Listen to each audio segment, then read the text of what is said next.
স্বামী পরকীয়ার সম্পর্কে হাতে নাতে ধরে ফেলায় বেধড়ক স্ত্রীকে। স্ত্রীর গয়না অটো কিনবে স্ত্রীকে বলে আর স্বামী নিয়ে যায়।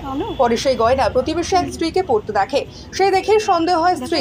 স্বামীর পরকীয়ার সম্পর্ক হাতে নাতে ধরে ফেলায় স্ত্রীকে বেধড়ক মারধর করে বলে অভিযোগ উঠল স্বামী ও তার প্রেমিকার বিরুদ্ধে। ঘটনাটি ঘটেছে নরেন্দ্রপুর থানা এলাকার কামরাবাদ গ্রাম পঞ্চায়েত এলাকায়। এই ঘটনায় আক্রান্ত মহিলা নরেন্দ্রপুর থানায় অভিযোগ দায়ের করেছে। মহিলার অভিযোগের ভিত্তিতে ঘটনা তদন্ত শুরু করেছে পুলিশ। অভিযুক্তদের সন্ধানে তল্লাশি চলছে বলে পুলিশ সূত্রে জানা গিয়েছে। কামরাবাদ এলাকার বাসিন্দা বাপি নস্করের সঙ্গে বছর 10 আগে বিয়ে হয় রুনু নস্করের। তাদের একটি সন্তান রয়েছে। এর আগে বাপি নস্করের বিয়ে হয়েছিল বলে অভিযোগ। সেই বিয়ে লুকিয়ে রুনুকে বিয়ে করে তিনি এমনটাই অভিযোগ রুনু নস্করের। সম্প্রতি প্রতিবেশী মৌসুমী সর্দার নামে এক মহিলার সঙ্গে নতুন করে সম্পর্ক জড়িয়ে পড়েন বাপি। আজ সকালে দুজনকে একসঙ্গে এক ঘরে ধরে ফেলেন তিনি ও পাড়ার প্রতিবেশীরা। বিষয়টি সামনে আসতেই রুনু নস্করের উপর হামলা চালায় বাপি ও তার প্রেমিকা। আহত অবস্থায় থানায় আসেন রুনু নস্কর। সোনারপুর গ্রামীণ হাসপাতাল থেকে মেডিকেলও করা। আর তার অভিযোগের ভিত্তিতে ঘটনার তদন্ত শুরু করেছে পুলিশ। রুনু নস্করের আরও অভিযোগ, তার গয়না আর তার স্বামী অটো না কিনে মৌসুমী সর্দারকে দিয়েছে। আপনার অভিযোগটা কি? আমার স্বামী মৌসুমী সর্দারের সঙ্গে জুটে গেছে এবং আগেও রাজশ্রী নামে একটা মেয়ের সঙ্গে ছিল। এই হচ্ছে তার প্রমাণ। আগেও বিবাহিত ছিল, বলেননি। কল্যাণীও একটা মেয়ের সঙ্গে এরকম ফেসে গেছে। আমি এত অত্যাচার সহ্য করেছি।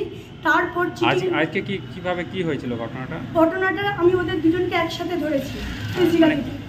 তারপর ও কি করেছে, কি অবস্থায় ধরেছিলেন ওদেরকে? দুজনে আর কি একই ছিল। আর আমার বরের মানে যিনি প্যান্ট পরেছিলেন সেখানে একটা বড় দাগও ছিল। মানে দুজন শারীরিক সম্পর্ক অবস্থায়? হ্যাঁ। আচ্ছা, তারপরে আমি দেখেছি এবং আমি এরকম অনেকবার দেখেছি, বাগান থেকে ছুটে যাচ্ছে, এদিক থেকে ছুটে যাচ্ছে, ওদিক থেকে ছুটে যাচ্ছে।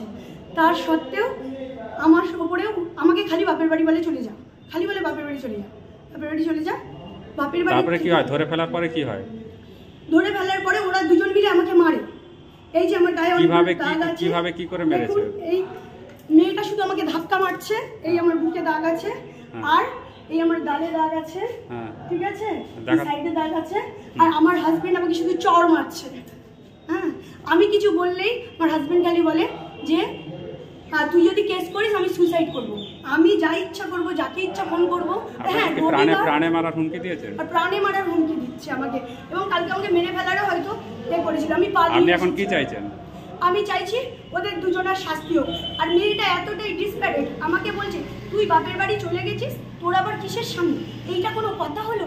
কেউ চলে গেলে কি ওকে ওর স্বামীর প্রত্যেককে ভাড়া থেকে তাহলে যার বউ চলে যাবে, তাহলে ওকে কি তার স্বামীর লাইসেন্স দিয়ে যাবে যে তুই আমার স্বামীর সঙ্গে থাকবি? এটা তো নয়, বলুন। আপনার স্বামীর নাম কি? আমার স্বামীর নাম বাপি নস্কর। আপনার অভিযোগ? আমার আর অভিযোগ হচ্ছে আমার গয়না পর্যন্ত ওর ঘরে চলে গেছে, এবং ও সেই গয়না পরে কানের দুল, গলার হার, হাতের শাখা, আমার পলা, ওর পলা একই ডিজাইন, হ্যাঁ, তারপর শাখা, সব কিছু ওর ঘরে গেছে। ও সেই ফটো তুলে স্ট্যাটাস দিচ্ছে। আমার স্বামী বলেছিল আমি অটো কিনবো, কিন্তু আমি দেখতে পাচ্ছি গয়না ওর গলায় সমস্ত, এবং সেই গয়নার বিল আমার কাছে আছে, এবং আমার মার গলায়ও সেই গয়না আছে, একই গয়না ওর কাছে আছে। এটা কি আপনার স্বামী দিয়েছে? তাই না, আমার ঘরে একটা ইনজেকশন কুকার ছিল, সেটাও ওর ঘরে চলে গেছে। এবার পাড়ার প্রত্যেকটা মানুষও নাকি দেখেছে, ওরা একই সাথে। আমিও ধরেছি, তার সত্ত্বেও ওরা বলছে, মেয়েটা আমাকে বলছে যে তোর স্বামী আমার ঘরে যাবে, তোর ঘরে সবে ইনজেকশন কুকার গেছে, গয়না গেছে, যাবতীয় যা আছে সব যাবে, তুই যা করার করে নিয়ে যা।